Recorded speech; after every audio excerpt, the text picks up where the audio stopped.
Before David Cassidy or Sha Cassidy became famous, there was Bobby Sherman.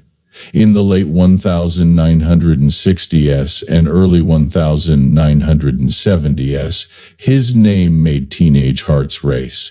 He was the ultimate teen idol with his boyish charm, catchy songs, and smile that lit up the covers of magazines like 16 and Tiger Beat. At the height of his fame, Bobby seemed to have it all. He had a hit TV show, hit singles, and performances in front of screaming crowds of adoring fans. Many people were shocked when Bobby quit his successful music career to become something completely different. Now that he is 81 years old, Bobby Sherman is hard to recognize, but not for the reasons you might think. So, how did he go from being a pop star to becoming someone else? Let's find out. Bobby Sherman's story starts on July 22, 1943 in sunny California, where he was born as Robert Cubitt Sherman Jr. His life took a turn when his family moved. Moving from Santa Monica to Venice in the San Fernando Valley when he was 9 years old set the stage for the boy who would grow up to charm a whole generation. By the time Bobby was 11, he was already very interested in music.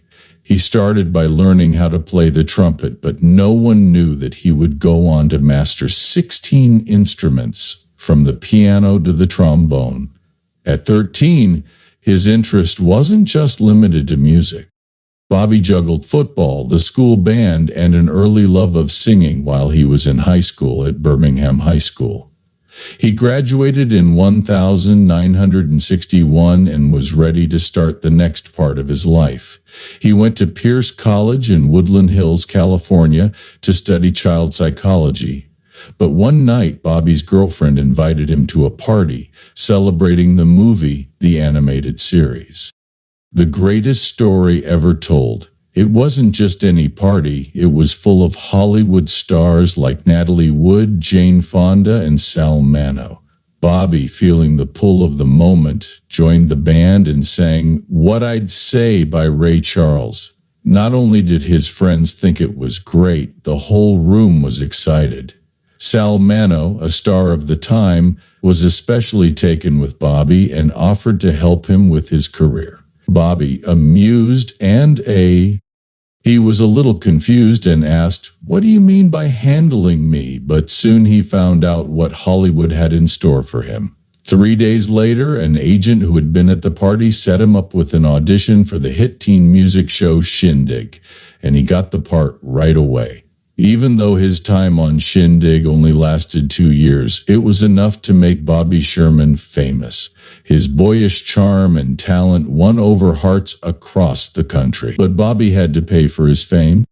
When Shindig ended in 1966, Bobby didn't go away. He made guest appearances on shows like The Monkees and Honey West, and even tried his hand at releasing music. But his big break came in 1968, when he got the part of Jeremy Bolt on the TV show Here Come the Brides.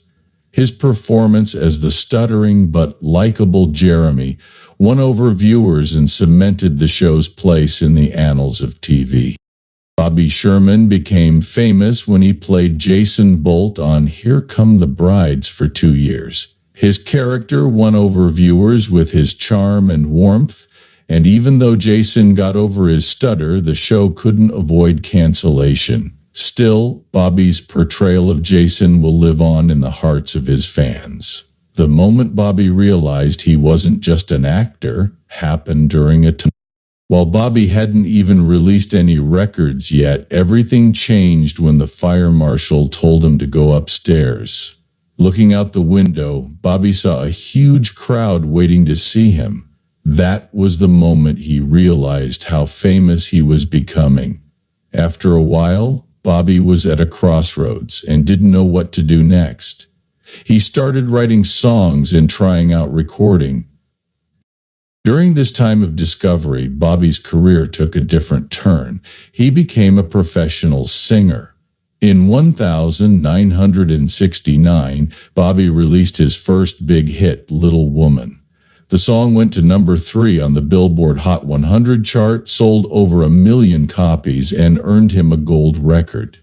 As his music career took off, Bobby's schedule became jam-packed with concerts, recording sessions, and even writing a book.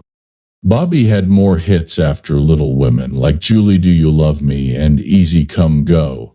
He said that he started with a single idea or one-liner and built the rest of the lyrics and music around it.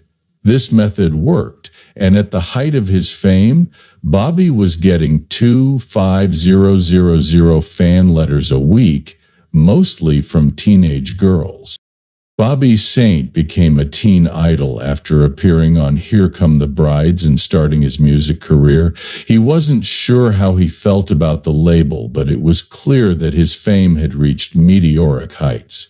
He toured the U.S. and the world, performing for sold-out crowds of screaming fans. The volume of their screams was so loud that Bobby eventually lost some of his hearing.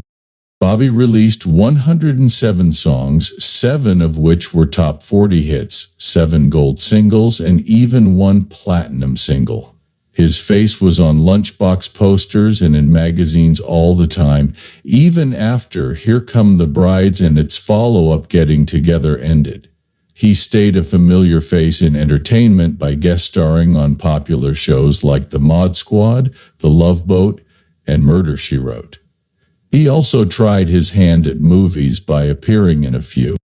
In the 1983 comedy Get Crazy, he and fellow teen idol Fabian played goons for a bad promoter. But Bobby's personal life was just as interesting, full of love, family, and unexpected turns. Bobby Sherman's relationship with his first wife, Patty Carmel, started by accident.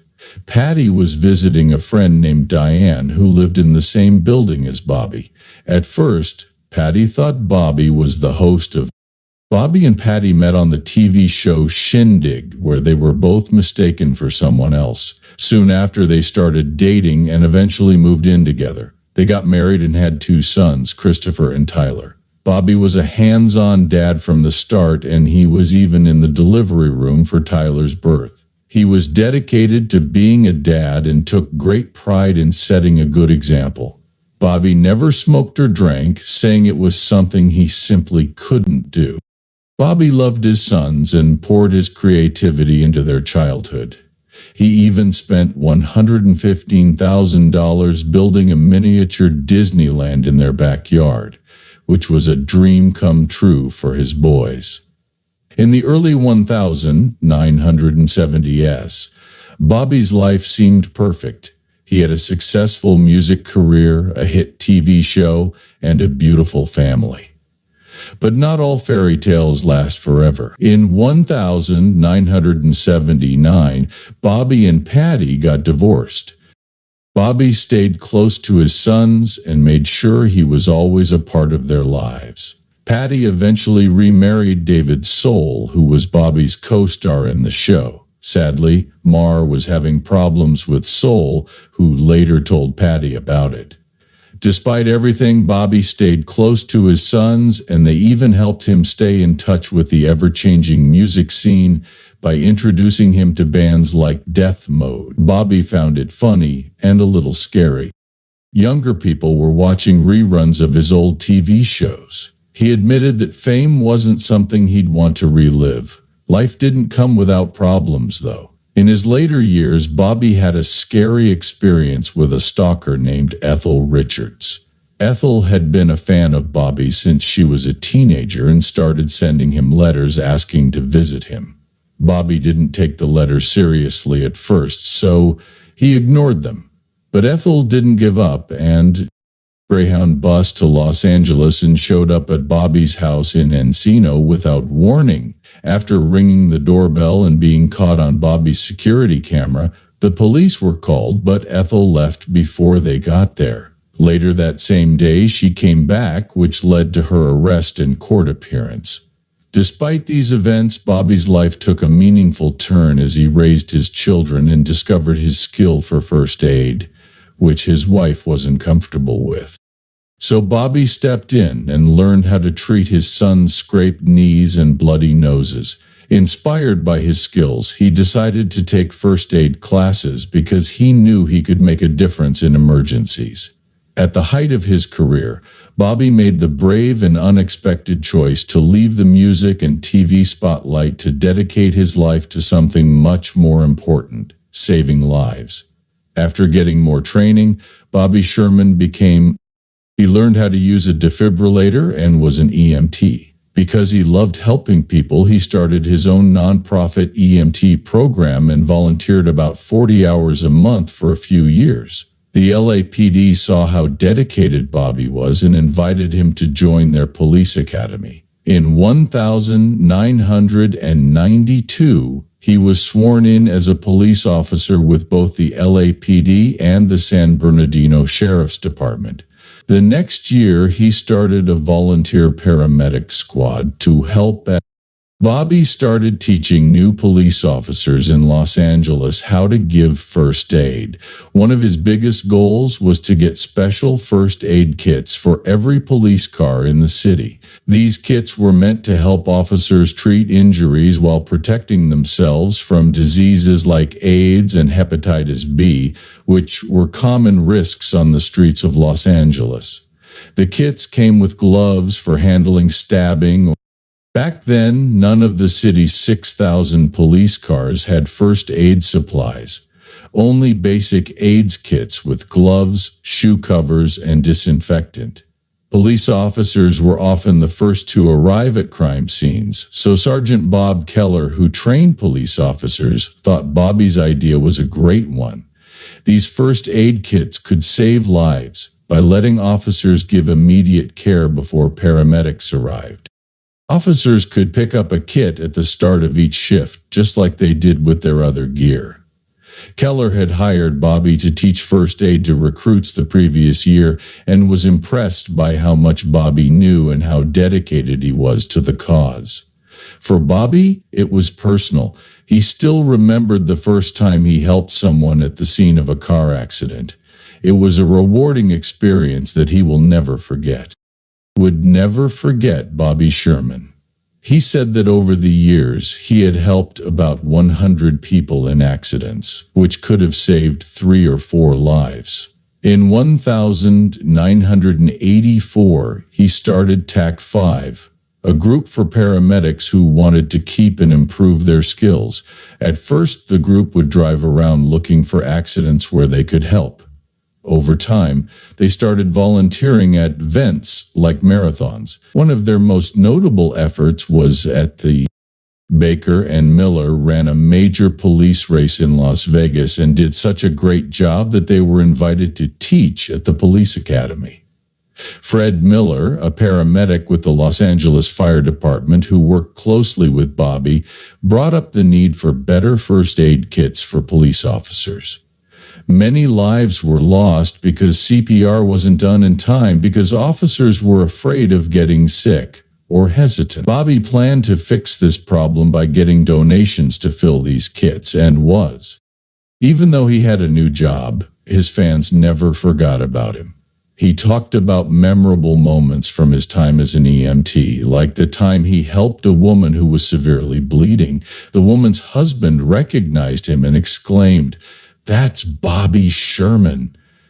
The woman was worried about how she looked when he realized who he was, but Bobby reassured her before she was taken to the ambulance, and he even signed an autograph for her when a big earthquake hit California on January 17, 1994.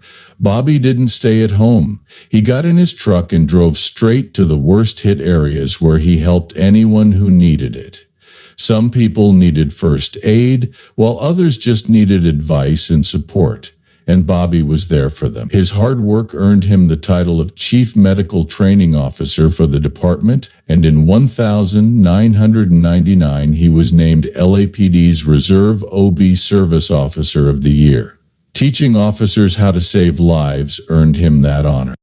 He always thought that learning first aid and CPR was important and could make a real difference. Bobby often thought about how rewarding it was to save lives as an EMT, including the unforgettable experience of giving birth to 5 babies on the job. Even though his new job came with challenges, he never stopped entertaining people. Fans often recognized him while he was working, and he enjoyed those moments of connection and action, blending his old and new roles.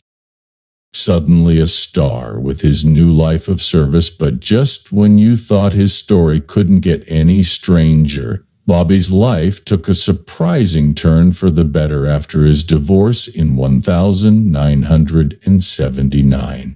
He wasn't looking for a new relationship. Instead, he focused on his job as an EMT, which gave him meaning and satisfaction for years. He stayed out of the spotlight, happy with a quieter life. But then that all changed in 1998. When Bobby returned to the music scene after 25 years away.